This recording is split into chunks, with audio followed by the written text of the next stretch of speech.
हम निघासन के उस इलाके में मौजूद हैं जहां लखीमपुर खीरी का एक और कांड दोहराया गया। निघासन वही इलाका जहां कभी निघासन थाने के अंदर एक इसी तरीके से बच्ची, नाबालिग बच्ची का शव पाया गया था थाने के अंदर। और अब जो वाकया हुआ है उसमें इस पेड़ के पीछे जहां मैं इस वक्त खड़ा हूं, ठीक मेरे पीछे के इस पेड़ के ऊपर कल एक शव लटकाया गया। एक नहीं, 2 शव लटकाए गए और एक के बाद इन्हीं जगहों पर उन बच्चियों का शव लटकाया गया और उनकी हत्या कर दी गई। पोस्टमार्टम जब हुआ है आज और उसकी जो रिपोर्ट आई है उसमें पुष्टि हुई है कि पहले उन बच्चियों के साथ नृशंस तरीके से बलात्कार किया गया, फिर उनका गला दबाया गया और गला दबाने के बाद उनकी हत्या कर दी गई और फिर शव को इस प्रकार से इन पेड़ों से लटकाया गया ताकि वो आत्महत्या प्रतीत हो। अब ये वो इलाका है जिसके बारे में कहा जा रहा है कि इधर लालपुर है, इधर टिकोलिनपुरवा है और ये तमोलिनपुरवा है। अब वो तमोलिनपुरवा और लालगंज के बीच में ये जो रिश्ता है वो किस तरह का रिश्ता है? डर, भय, आक्रोश, इसका रिश्ता है। क्योंकि एक तरफ के लोगों ने अपनी बेटियां खोई है, अपना सुख चैन खोया है, उनको बदले में क्या मिला है? भय मिला है, खौफ मिला है। दूसरी तरफ लालपुर है जो मुस्लिम बाहुल इलाका बताया जा रहा है और बताया जा रहा है कि पूरे इलाके में बेहद आक्रोश, बेहद उनका रुतबा है, बेहद उनका आतंक छाया हुआ है और वो आतंक लगातार इस इलाके में सामाजिक समीकरणों को प्रभावित कर रहा है। जिस तरीके से इन बच्चियों को उनके घर से खींच करके लाया गया, यानी उसकी माँ को धक्का दिया गया, उसकी माँ को धक्का देने के बाद मोटरसाइकिल पर उन बच्चियों को जबरन बिठाया गया।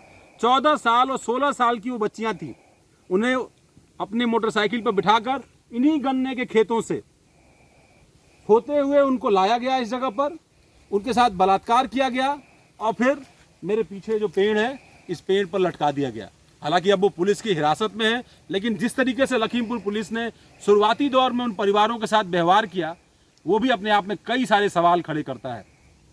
ऐसे में योगी सरकार ने चूंकि त्वरित कार्रवाई की है इस मामले में, आरोपी गिरफ्तार हुए, लेकिन जो ग्रामीण यहाँ हैं उनकी ये मांग जरूर है इस मामले को लेकर के कि इस मामले में कार्रवाई हो, ठोस कार्रवाई हो। क्यों भाई, आप लोग ये चाहते हैं कि कार्रवाई हो? क्या चाहते हैं? लंबी से लंबी सजा दी जाए। बहुत लंबी। क्या कह रहे हैं आप? उनकी मौत की सजा दी जाए। जैसे वो लड़कियां लटकी हैं वैसे वो उनको भी लटकाया जाए।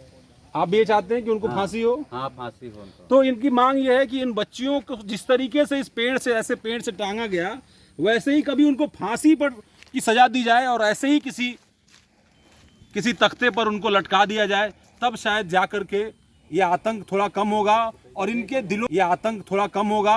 इनके दिलों को सुकून मिलेगा। क्योंकि आज तो ये डरे हुए हैं। डरे सहमे हैं कि नहीं आप लोग? डरे सहमे हैं आप लोग?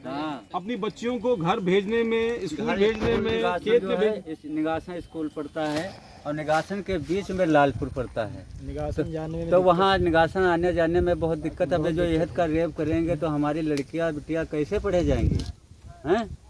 तो इसी दिक्कत में इनको जो है से लंबी सजा दी जाए, इनकी मौत की सजा दी जाए जिस तरह ये लड़कियों की सजा के भय है। ठीक है, तो आप भी महसूस कर सकते हैं कि भावनाएं क्या हैं लोगों की और लोग क्या चाहते हैं।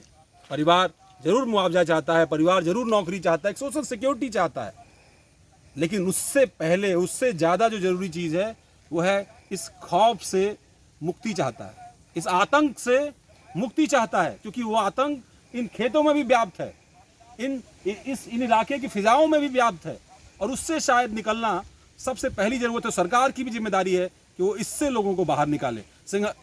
निघासन के इस पूरे वाकये को लेकर के, लखीमपुर की इस पूरी घटना को लेकर के सच आपके सामने लाते रहेंगे और उन तमाम तथ्यों को बेनकाब करेंगे आपके सामने जो कहीं ना कहीं इस मामले में अभी भी छिपे पड़े हैं। धन्यवाद।